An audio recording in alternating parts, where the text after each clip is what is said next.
Evlənib evlənəməyəcəyimiz belə xəritədən bəllidir.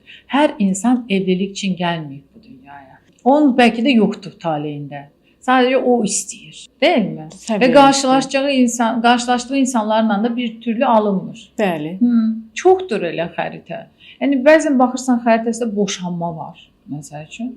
Onu deyə də bilmirsən. Yəni qaçınılmazdırmı həmin anda boşanma? Yoxsa Boşanma dəyişsə var. həyatı, Boşanılır. dəyişsə? Mən nə dedim? İlişki, uşaq, ölüm, doğulduğu nə? Bunlar dəyişmir. 1, 4, 7, 10 kasba. Dəyişmir. Boşanma varsa boşanırsan. Boşanılmanın da necə olacağı, yəni belə isterik bir haldə, bir şəkildə o artıq sənin əlindədir də.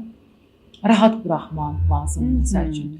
Məlum olur ki, ilişkilər sıxıntılıdır ya da eyni evdə ayrı-ayrı yaşayırlar. Bu da boşanma kimi bir şey. İndi o birinci səhv eləyəndə bir baxmalı orada nə düzgün qərar verməyib. İnanın Allah, ikincisində də eyni qərar verirlər. Birincisində elədiyi səhv hərəkət, ikincisində də eləyir. Sonra üçüncüsündə də eləyir. Bir özü də qırması lazımdır, bir geri düşünməsi lazım. Buna da planet şeyləri olur, transitləri olur. Deyək ki, Saturn 2 il yarımda bir bürc dəyişdirir.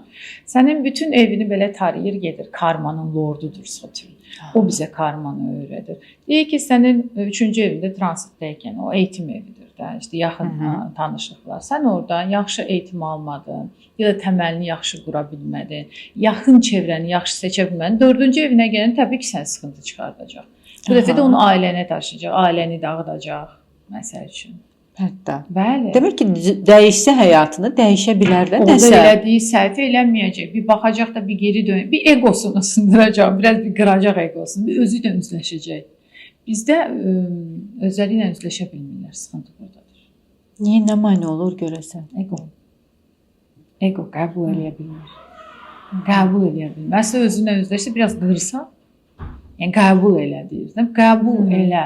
Sən orada bunu elədin, bunu qəbul elə.